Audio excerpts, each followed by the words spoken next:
हरे कृष्णा।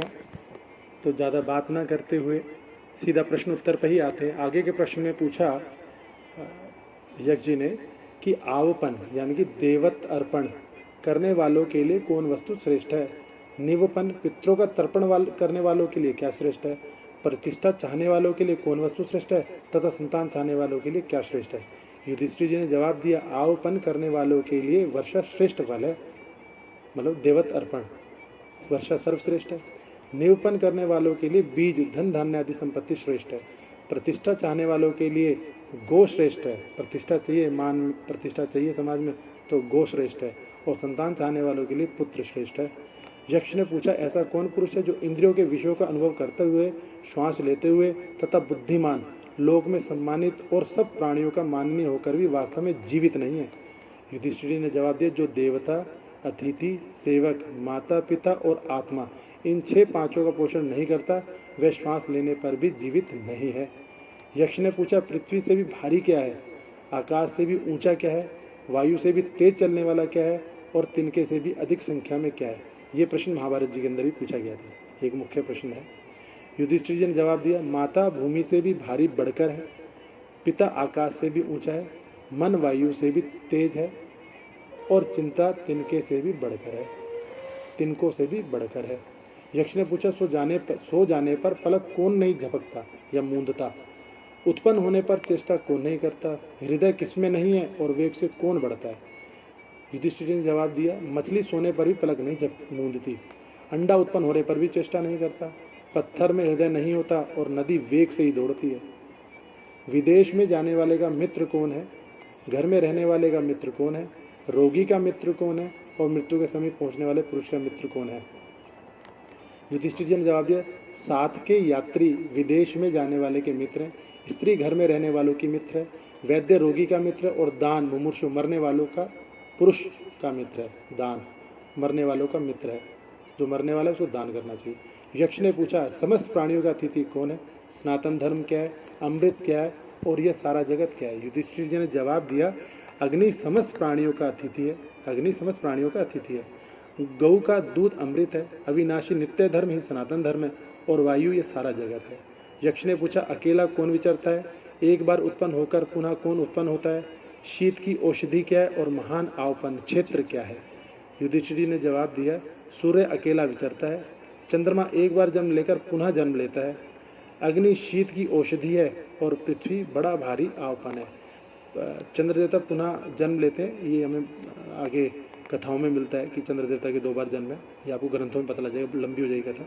फिर यक्ष ने आगे प्रश्न पूछा, धर्म का मुख्य स्थान क्या है, यश का मुख्य स्थान क्या है, स्वर्ग का मुख्य स्थान क्या है और सुख का मुख्य स्थान क्या है। युधिष्ठिर जी ने जवाब दिया, धर्म का मुख्य स्थान दक्षता है, यश का मुख्य स्थान दान है, स्वर्ग का मुख्य स्थान सत्य है और सुख का मुख्य स्थान शील है। यक्ष ने फिर पूछा, मनुष्य का आत्मा क्या है, उसका देवकृत सखा कौन है, उपजीवन यानी जीवन का सहारा क्या है और उसका परम आश्रय क्या है। युधिष्ठिर जी ने जवाब दिया, पुत्र मनुष्य की आत्मा है, स्त्री उसका देवकृत सखा है, मेघ उपजीवन है और दान परमाश्रय है। यक्ष ने पूछा, धन्यवाद के योग्य पुरुषों में उत्तम गुण क्या है, धनों में उत्तम धन क्या है, लाभों में प्रधान लाभ क्या है और सुखों में श्रेष्ठ सुख क्या है। युधिष्ठिर जी ने जवाब दिया, धन्य पुरुषों में दक्षता ही उत्तम गुण है, धनों में शास्त्र ज्ञान प्रधान है, लाभों में आरोग्य प्रधान है और सुखों में संतोष श्रेष्ठ सुख है। यक्ष ने फिर पूछा, लोक में श्रेष्ठ धर्म क्या है, नित्य फल वाला धर्म क्या है, किसको वश में रखने वाला शोक नहीं होता, किसको वश में रखने से शोक नहीं होता और किनके साथ की हुई संधि नष्ट नहीं होती। युधिष्ठिर जी ने जवाब दिया, लोक में दया श्रेष्ठ धर्म है, वेद उक्त यानी वेदोक्त धर्म नित्य फल वाला है, मन को वश में रखने से शोक नहीं होता और सत पुरुषों के साथ की हुई संधि नष्ट नहीं होती।